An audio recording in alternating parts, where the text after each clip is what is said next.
लग्न ठरत नसलेल्या मुलगीची जितकी चर्चा होते तितकी चर्चा आमच्या विहिरीची झाली होती अख्ख्या गावात.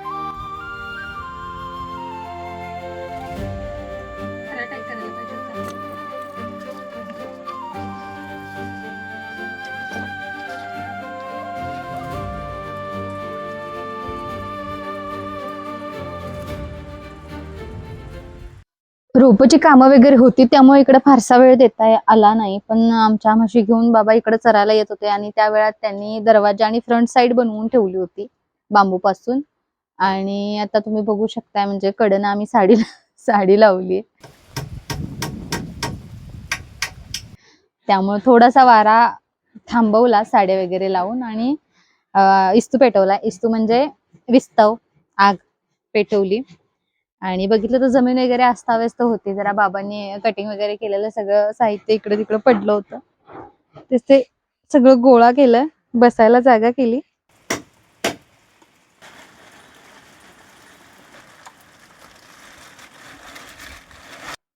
आणि अजून खूप कामं आहेत. आपण घरातून झाडं वगैरे घेऊन आलोय. इस्तू यासाठी पेटवून ठेवला की नंतर भिजल्यानंतर थंडी वाजते आणि अचानक पटकन इस्तू पेटत नाहीये. आता हा पेटवून ठेवणार आणि माझी इंगळं पडतील, म्हणजे थोड्या वेळानं काम झाल्यानंतर शेकायला बरं.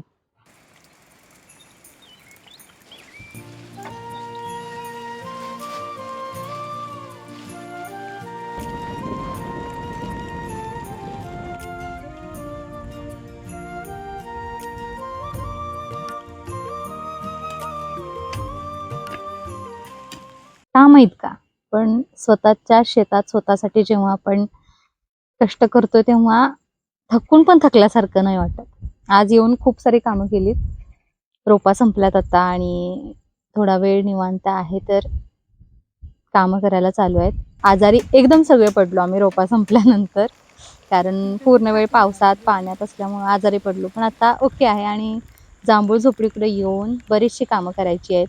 तर बाबांनी इथं म्हशी सोडल्या चरायला आणि थोडंसं आतलं इंटेरियर बांबूचं असं करायला चालू आहे. आम्ही दोघांनी मिळून साफसफाई केली आत झोपडीत आणि बसायला थोडीशी जागा वगैरे केली, कारण रान वगैरे आलं होतं. अजून कोबा केलेला नाही, आपण कोबा करायचा की जमीन करायचं हे चालू आहे. त्यानंतर मी घरातून येताना बरीचशी झाडं आणली होती, जसं की मामाच्या गावावरून आणलेली एक वेगळ्या रंगाची जास्वंद आणि चिबडाची रोपं होती, आळी होती. त्यानंतर नरवेल जी औषधी वनस्पती आहे ती सुद्धा लावायची होती आपल्या औषधी वनस्पतींच्या कलेक्शनमध्ये, ती आणली होती. त्यानंतर पिवळ्या रंगाची अबोली माझ्याकडे नव्हती, ती मामाच्याच गावावरून आणली मी, ती सुद्धा. अशी बरीचशी झाडं मी आता लावलीत. हळदीची, आपल्या साध्या हळदीची रोपं होती ती सुद्धा लावलीत, कारण आंबे हळद आपण मागच्या वेळेस लावली जांभूळ झोपडीच्या दारात अंगणात, आणि आता सुद्धा आपण साधी हळद लावली. अशा औषधी वनस्पतींचं सुद्धा आपण सेपरेट कलेक्शन केलंय छानपैकी. त्यानंतर बघितलं तर आपण मागच्या वेळेस जी वांगी लावली होती त्यात रान भरपूर आलेलं आणि आळी दिसत नव्हती. दोघांनी मिळून ते भांगरलं आणि ह्यांनी भर घातली त्याला आळ्यांना, आणि आता खूप छान दिसतंय, खूप सुंदर वाटतंय. अजून रोज येऊन थोडं थोडं थोडं थोडं असं करायचं आहे. नव्यानं जगताना नव्यानं सगळ्या गोष्टी करायच्या.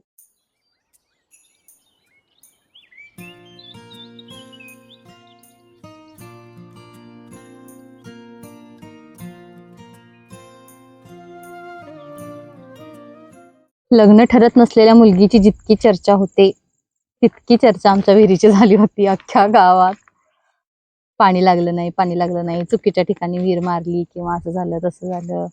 त्यानंतर आम्ही टँकरनं पाणी आणून त्यात सोडलं, मग लोक म्हणाले की पाणी थांबणार नाही, पाणी आटून जाईल वगैरे. त्यानंतर पावसाळ्यात सुद्धा एवढं काय पाणी साठणार नाही, एवढं काय पाणी साठणार नाही, अशा खूप साऱ्या, बापरे, म्हणजे इतकी एखाद्या गोष्टीची चर्चा होऊ शकते असं मला अजिबात वाटलं नव्हतं जितकी आमच्या विहिरीची झाली.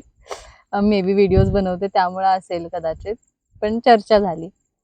तर आहे विहिरीत आता बऱ्यापैकी पाणी, फुल भरलेली आहे विहीर. रिंग आपण जास्त उंचीची बांधल्यामुळे फुल रिंग पर्यंत पाणी आलेलं नाहीये, कारण त्यात आपण ब्लॉक्स पण ठेवलेत जेणेकरून एअर जावी आणि त्यातून पाणी सुद्धा निचरा होतं एक्स्ट्राचं. तर फुल काय भरलेली नाहीये, पण हा 80% विहीर आपली भरलेली आहे. रिंग सोडून खाली आपली विहीर पूर्णपणे भरलेली आहे. जितकं खोदकाम केलं होतं तितकी विहीर भरलेली आहे.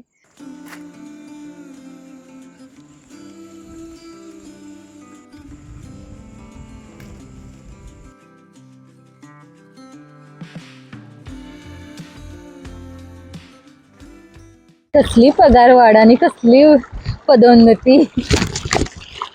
पावसाळ्यातला हा पाऊस म्हणजे रिवॉर्डच ना. बापरे, भाजी काढली भांगरीची. जाता जाता हे चिऊळ दिसलं. उगळीचं पाणी आहे हे, जमिनी खालून येणारे जी उगळ आहे त्याचं पाणी, स्वच्छ पिण्यायोग्य. पण मी नाही पिणार आहे, सर्दी होईल. छान वाटतं.